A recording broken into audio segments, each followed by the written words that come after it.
TRS పాలనపై Congress leader Ponnam Prabhakar మాట్లాడుతున్నారు. Live చూద్దాం.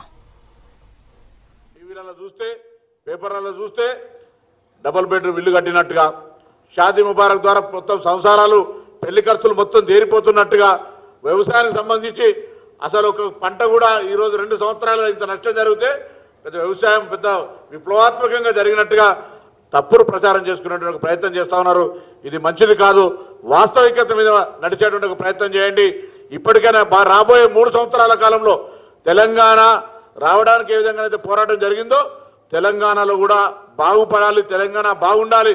మీరు ఊరిస్తున్నటువంటి బంగారు తెలంగాణ కాదు, కనీసం బతుకు తెలంగాణ, అందరికి బతికేటువంటి పరిస్థితులను కలగజేసే విధంగా ఈ ప్రభుత్వం నడవనట్టయితే ఇదే విధంగా ఇంకా క్షేత్రస్థాయి లోపల ఇప్పటికీ అనేక కార్యక్రమాలు జరుగుతూ ఉన్నాయి.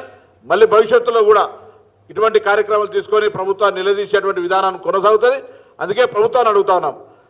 కాంగ్రెస్ పార్టీ అడిగితే జవాబు చెప్పవు, విద్యావంతుల మీద అడిగితే జవాబు చెప్పవు, పాత్రికేయులు వార్తలు రాస్తే 10 కిలోమీటర్ల లోపలికి పాతి పెడతామంటారు. ఇటువంటి పరిస్థితులలో ప్రభుత్వం మంచిది కాదు.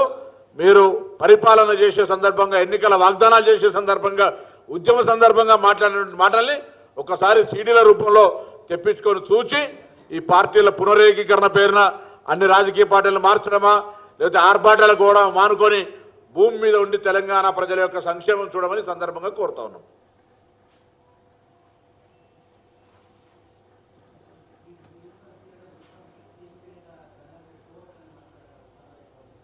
ఇప్పుడు పార్టీ ఇంటర్నల్ సంబంధించిన ఇష్యూస్లో ఎవరికైనా ఏదైనా అభిప్రాయాలు ఉంటే నాయకత్వం చెప్పుకోవాలి తప్ప ఎవరైనా బహిరంగంగా మాట్లాడడం మంచిది కాదు. దానికి ఇంతకుముందు సమావేశంలో కూడా పార్టీ పరంగా ఎవరు ఏది బహిరంగంగా మాట్లాడినా దాని మీద గట్టిగా స్పందించమని పార్టీ నాయకత్వం కఠిన చర్యలు తీసుకోవాలని గతంలోనే తీర్మానం చేసినాం.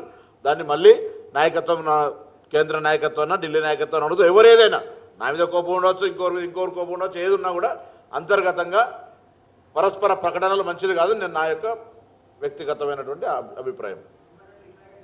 అందుకే నేనేమంటున్నా అంటే ఎవరైనా ఏ వ్యక్తులైనా, నేను వ్యక్తుల పేర్లు తీయకుండా పార్టీకి సంబంధించిన ఏ నాయకుడైనా ఎవరికైనా ఏదైనా అభిప్రాయ భేదాలు ఉంటే పార్టీ నాయకత్వాన్ని చెప్పుకోవడం తప్ప బయటికి చెప్పేటువంటిది మంచిది కాదని నా వ్యక్తిగత అభిప్రాయం. గతంలో ఈ పార్టీలో ఇటువంటిది తీర్మానం జరిగింది కాబట్టి దాన్ని మరొకసారి పునరుద్ఘాటిస్తాను.